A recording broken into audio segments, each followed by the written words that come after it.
Pudpud na rin. Pod na rin. Ang daming sakit ng motor na to ah. Hindi problema pagkakumpanya eh. Ang kunat-kunat magano eh. O yan o, wala na rin ang lining. So, malakas na kumonsumo sa gasolina to. Tapos kapag nasira, no? Ano sa ano? Tapos sasabihin mahinang klase. Yung... Sisisihin ang gumagamit.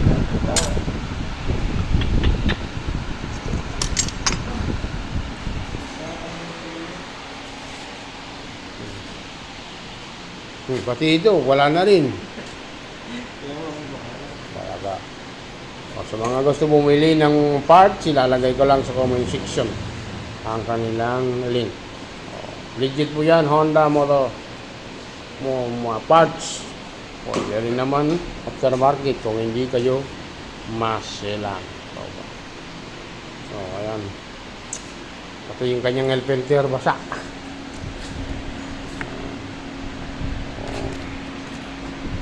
Nalusong ganito sa baha kaya dinala rito tulak-tulak ni customer.